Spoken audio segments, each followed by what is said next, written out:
Wendy here to share another painting with you. I know I've shown you this painting. It's called The Unknown, and I just channeled it for a retreat. We just got back from a retreat in Tucson, Arizona. So magical, such a beautiful experience. If you haven't experienced our retreats yet, I really recommend them. They're very transformative. They fill you up. They help remember who you are. And you could visit our website for that. But this painting, Spirit wanted me to share what I wrote about it for the retreat, because it's a beautiful kind of explanation of the process of becoming.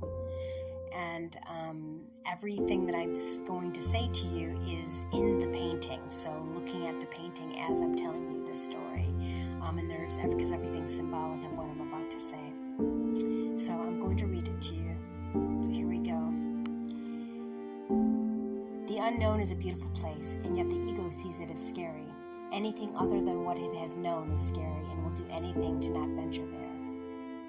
This is something we must compassionately recognize as we expand and grow, getting used to the discomfort of growth.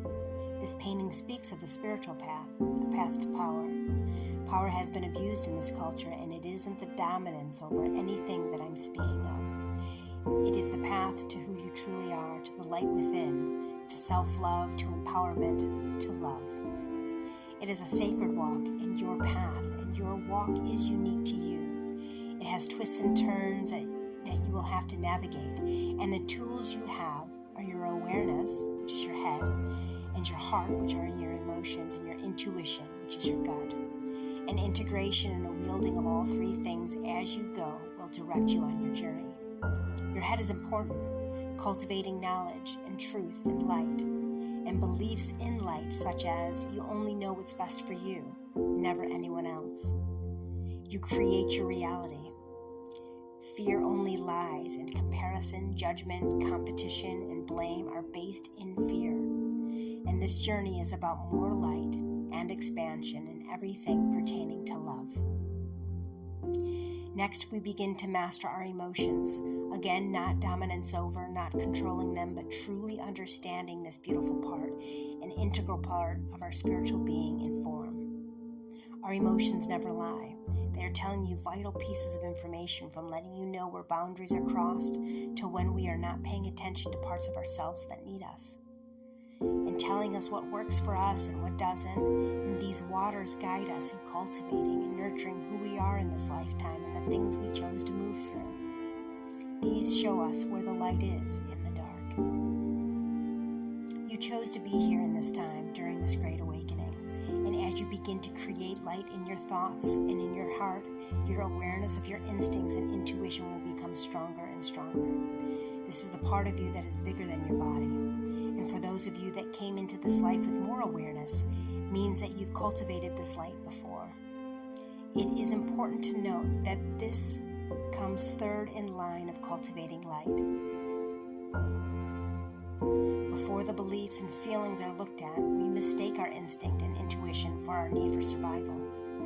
And survival is based in fear, and our victimization as the guiding force, reinforcing old patterns and solidifying beliefs based in judgment, criticism, and blame, which truly is a reality built in fear.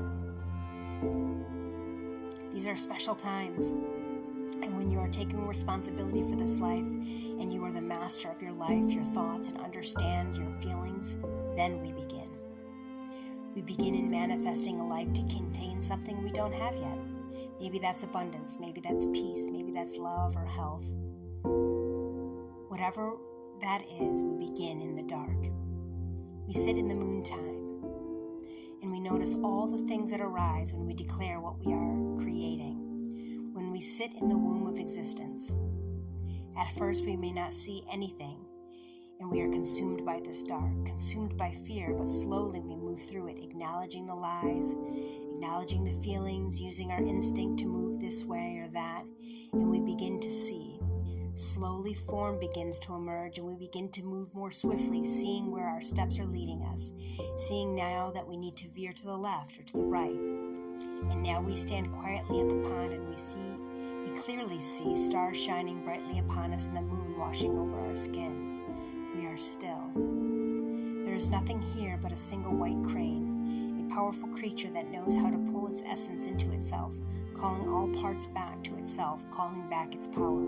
All the time it has given its energy and power away, cultivating power in silence, stillness. It is at this point you know that you have to let go of everything you think you know, every mask you have worn, every identity you have taken on, every label you have used to define yourself. Is a prison now, a weight trying to contain this light. This form has become too small and the confinements are uncomfortable, painful even, and you are bigger than this body and you remember now. You have mourned all the loss. You have forgiven all that have mistreated you and you have forgiven yourself, understanding it has been about you all along. Every aspect of this life has been about you. You now see the beauty in this and you step to the edge, looking out into the unknown. It is at this moment you step off and fully believe you're about to die, but are called to be more than you once were. But you do not die. Your feet land softly, and what you thought was the end was just another beginning, another part of the same path which is leading you to an archway surrounded by the most beautiful light. You go through it knowing that anything is possible. Truly, anything is possible, and though this may seem like the end of the story, it is actually the beginning. There is so much magic around us, so many doors to open, and when we no longer participate in victimization, when we claim our power, remembering who we are, this is where it begins, a new world. Cultivating stillness, wielding your tools to integrate more and more light as you go, to continue to open as many doors as you want and more. So the question remains, as you stand at the water's edge, what is it that you want to create?